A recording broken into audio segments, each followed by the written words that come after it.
Olá, seja bem-vindo ao canal Conexão Bíblica LF. Hoje avançamos nosso estudo de Bibliologia com a segunda parte do livro de Levíticos, cobrindo dos capítulos 12 ao 27. Vamos entender como Deus trata a purificação do ser humano e chegar ao capítulo 16, que é o coração de todo o Pentateuco, o dia da expiação. Além disso, vamos ver como a santidade deve ser vivida na prática e na ética e como o calendário de festas de Israel revela o plano profético de Deus para o Messias e o fim dos tempos. Prepare sua Bíblia e vamos mergulhar nesse estudo? Então, vamos dar início à nossa aula, a segunda parte do livro de Levíticos. A pureza no início da vida. Capítulo 12. O ciclo da vida e da lei. Instruções sobre a purificação da mulher após o parto. Então, a mulher dava à luz a um filho, seja esse menino ou menina, ela tornava-se impura. Ficava impura por 40 dias se fosse filho homem e 80 dias por filha mulher. Então ela teria que passar esse período todo ali se preparando, tá? Se purificando até chegar aos 40 dias, para que realmente ela, ou 80 dias, né? Ela voltasse ali a ser reintegrada à adoração comunitária. Então o significado teológico disso, o nascimento é santo, mas o processo envolvia a perda de sangue, que em Levítico representa a vida. Ritual visava reintegrar a mulher plenamente à adoração comunitária. Ela passava todo esse período até ela poder se reintegrar. Conexão com o Novo Testamento. Maria e José cumpriram esta lei após o nascimento de Jesus. Então Maria e José fizeram isso, elas cumpriram a lei. E logo após 80 dias, e no caso de Maria e José foi 40 dias, por ser filho homem, né, por Jesus. Eles ofereceram um sacrifício dos pobres, 2 pombinhas, 2 rolinhas no caso, né? Isso varia porque conforme a posse das pessoas, conforme se eles tivessem a posse melhor, eles poderiam oferecer animais. Quando eram os pobres, eles ofereciam 2 rolinhas. O diagnóstico da lepra, de Serahá, capítulo 13 e 14. A função do sacerdote como perito. Então, temos ali o sacerdote, ele agia não como médico para curar, né? Mas como um juiz para declarar o estado de pureza daquela pessoa, se realmente ela estava impura ou não. Tipo de lepra, afecção na pele, nas roupas e na casa da pessoa. Então ele teria que verificar ali onde está isso. Ritual de purificação, uso de 2 aves, pau de cedro, carmesim, a lã tingida e o isopo. Uma ave era abatida e a outra solta, viva, simbolizando a liberdade do purificado. Então ali tem todo um ritual de purificação, ali a gente vemos ali no capítulo, mais especificamente, Levítico 14, 4 ao 7. Esse ritual, o sacerdote verificava que a pessoa já estava curada, ali já estava limpa, ele fazia esse ritual de purificação. O simbolismo espiritual. A lepra é uma parábola visual do pecado. Começa pequena, espalha-se e isola o indivíduo de Deus e da comunidade. Então, a lepra praticamente é uma parábola ali que simboliza o pecado, porque ela vai começando de pouquinho em pouquinho em pouquinho, e ela se espalha por todo o corpo, isola o indivíduo, porque o indivíduo tinha que ser isolado, né? E se afasta de Deus e da comunidade. Lei sobre os fluxos e secreções, capítulo 15. A santidade do corpo. Instruções sobre emissões naturais e patológicas, fluxos ou secreções, tanto masculinas quanto femininas. Então, no capítulo 15 ali, verso 2, ele começa ali, ele fala ali sobre os fluxos naturais. Por exemplo, fluxo natural, o sêmen, a menstruação, uma diarreia especificamente. Tá? Então tinha todo ali um ritual de você estar, o que você tinha que fazer nessa situação se você tivesse, por exemplo, uma diarreia. O princípio da transmissibilidade. Tudo que é impuro, tudo que o impuro tocava tornava-se cerimonialmente impuro. Então, quer dizer, se a pessoa estava ali com uma situação, por exemplo, uma diarreia, uma mulher mesmo menstruada, se ela tocasse em algo, tornava-se impuro. Lição bibliológica. Ensina que a presença de Deus no acampamento exigia vigilância sobre higiene e respeito ao processo biológico. Então Deus ele deu também ali uma vigilância ali para todos eles sobre a parte higiênica e um respeito sobre o processo biológico, por exemplo, no caso da mulher, da menstruação. Então ali tem todo um processo que você tinha que se seguir, todo um ritual que você tinha que seguir, toda uma lei que tinha que seguir para que realmente a pessoa voltasse ali a ser pura novamente, tá? Então, para que não até que não se transmitisse algo ali para os demais da comunidade. O coração de Levíticos, Yom Kippur, o dia do perdão, é o capítulo 16, que é o centro ali, né, de Levíticos praticamente. O protocolo do sumo sacerdote. Arão deveria de vestir vestes limpas, de linho branco, humildade simbolizando, né, em vez das vestes de glória. Levíticos 16, 4. O ritual de propiciatório. O sangue era espargido sobre a tampa da arca para expiar as transgressões. Então ali tinha ali o dia do perdão. Então ele tinha todo esse ritual no dia do perdão. 2 bodes. Se pegava 2 bodes, um bode para o Senhor, sacrificado para satisfazer a justiça de Deus, para ali cumprir a justiça de Deus, né? O bode, aí tinha o bode emissário, o Azazel, levado ao deserto, simbolizando a remoção da culpa. Ele era solto no deserto, simbolizando a remoção da culpa. Então, o capítulo 16 de Levítico é o centro, o coração de Levíticos ali, que ele simboliza o dia do pecado, do perdão no caso. O sangue e a ética da vida, capítulo 17, centralidade do altar. Proibição de sacrifício fora do local designado. Então, o único local de sacrifício era o altar. Se fosse feito algum sacrifício fora do altar, teria que a pessoa ela teria uma punição, que nós vamos ver nos próximos capítulos ali. A vida está no sangue, porque a alma da carne está no sangue. Portanto, é o sangue que faz a expiação em virtude da vida. Tá? Então, Levítico 17, 11. Então, o sangue que realmente fazia expiação em virtude da vida. Santidade alimentar. Proibição estrita de comer sangue. Então, o sangue não era permitido ser consumido pelos israelitas, reforçando que a vida pertence a Deus. O Código da Santidade, Moralidade, capítulo 18 a 19. Diferenciação cultural. Israel não deveria imitar o Egito ou Canaã. Então, realmente, Israel não deveria fazer o que as outras nações, né, ela trazia do Egito, né, aquilo que ela viveu ali, e até de Canaã mesmo, que ela estava entrando, fazer algo ali igual a eles. Ela tinha que ser diferente. Leis de relacionamento. Padrões de conduta sexual para proteger a família. Então, tem todo no capítulo 18, tem todo ali um ritual, uma conduta, um padrão, né? Uma lei de relacionamento, de quem se poderia se relacionar. Então, quer dizer, irmão com irmão não poderia, pai com filho, filho com pai, e assim vai. Então, todo ali tinha todo um ritual, não se deve fazer. O mandato supremo, santo sereis, porque eu, o Senhor, vosso Deus, sou santo. Então, no capítulo 19, Deus já deixa bem claro. Sede santos, porque eu sou santo. Santo sereis, porque eu, o Senhor, vosso Deus, sou santo. Então, o povo de Israel teria que buscar a santidade. O amor ao próximo. Amarás o teu próximo como a ti mesmo. E buscar a santidade e amar a seu próximo.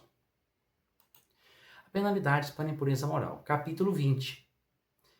No capítulo 18, a gente vê lá.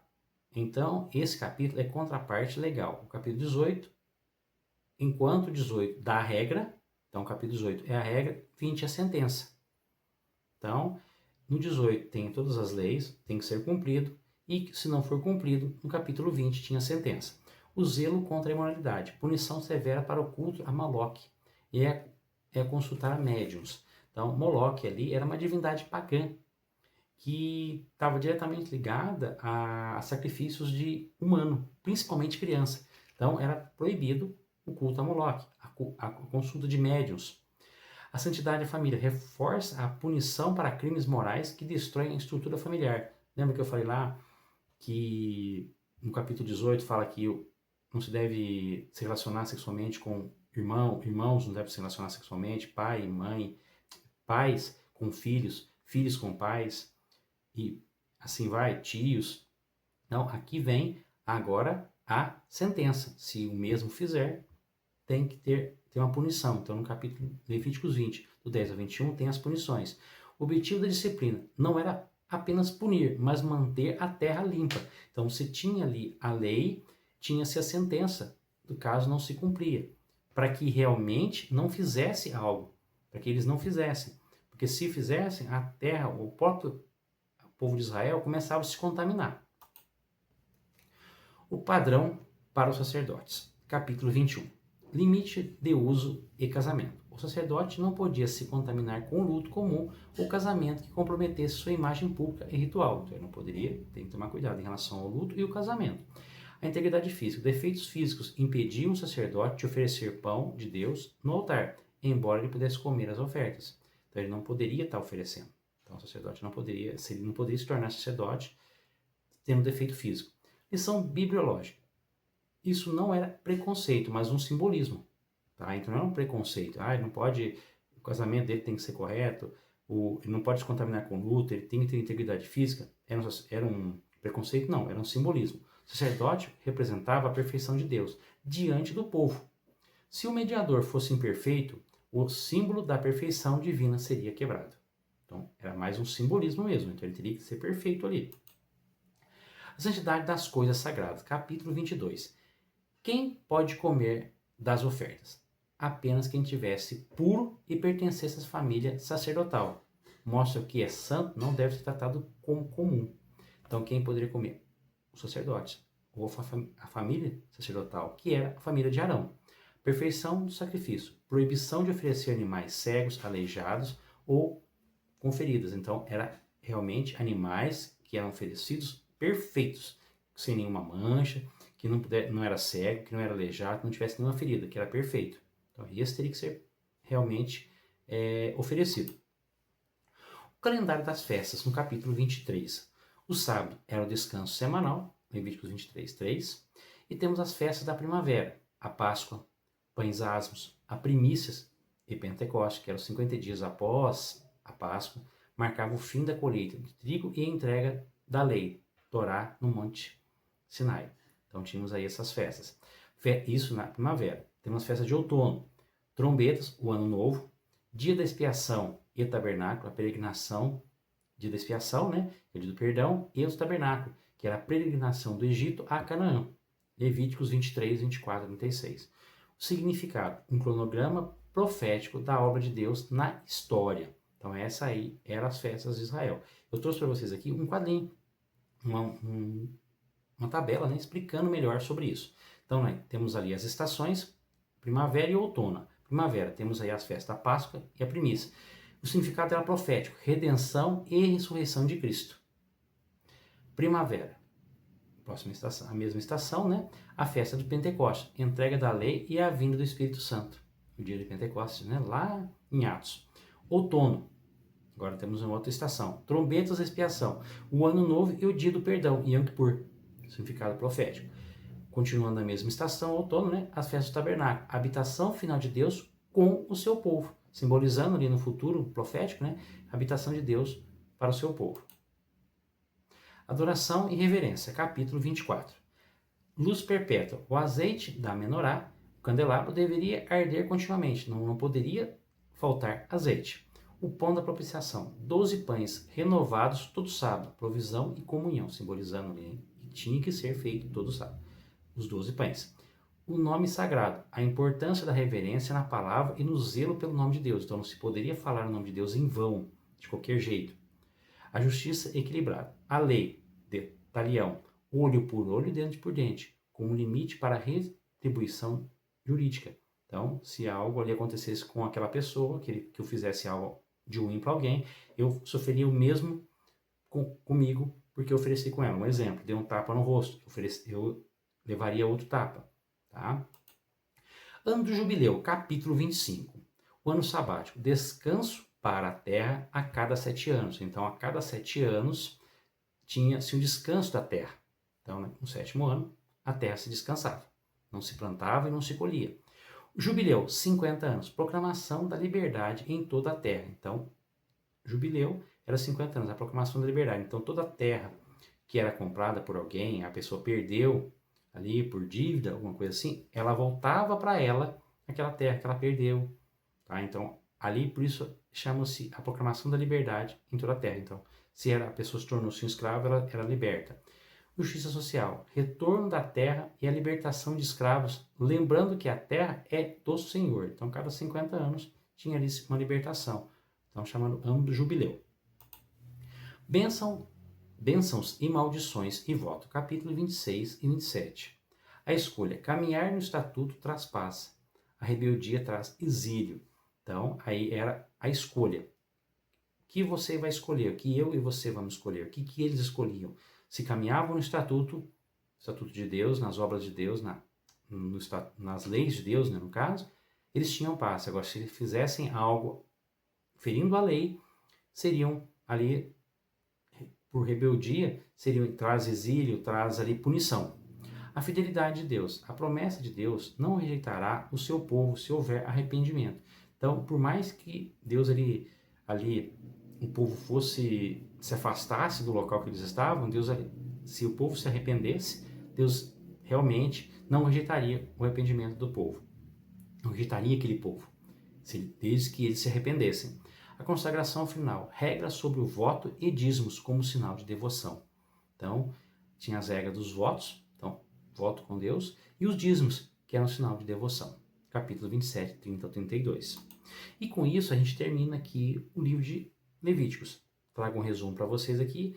Aí temos aí a santidade, ritual e expiação, no capítulo 12 ao 17. E esse bloco, foca na purificação do corpo e da comunidade, tratando-se de temas como nascimento, doença da pele, lepra e fluxo biológico. O ponto central é o Yom Kippur, dia do perdão, onde o sacrifício e o bode emissário simbolizavam a satisfação da justiça e a remoção da culpa. Então aí temos o dia do perdão, que é o centro praticamente de Levíticos ali. A base teológica é que a vida está no sangue, sendo este o único meio de expiação. Santidade, prática, liderança e justiça, do capítulo 18 a 27. A santidade deve se manifestar na moralidade familiar, no amor ao próximo e na conduta ética, diferenciando Israel das outras nações. Então, Israel era para ser uma diferença nas outras nações e também para ser uma referência para as outras nações. Estabelece padrões rigorosos para sacerdotes e ofertas, além de um calendário de festas que apontam para o plano de Deus na história. Conclui com o jubileu, promovendo a justiça social e lembrando que toda a terra pertence ao Senhor. E concluímos assim a nossa jornada por Levíticos. Vimos que, o capítulo 12 em diante, o convite de Deus é claro: sede santos porque eu sou santo. A santidade não termina no ritual. Ela se manifesta na nossa moralidade, na nossa justiça social e na expectativa do cumprimento final das festas do Senhor. Espero que este vídeo tenha ajudado você a compreender a profundidade desse livro. No próximo vídeo da série, iniciaremos o livro de Números. Não se esqueça de escrever, curtir e compartilhar esse conteúdo. Até a próxima. Deus o abençoe.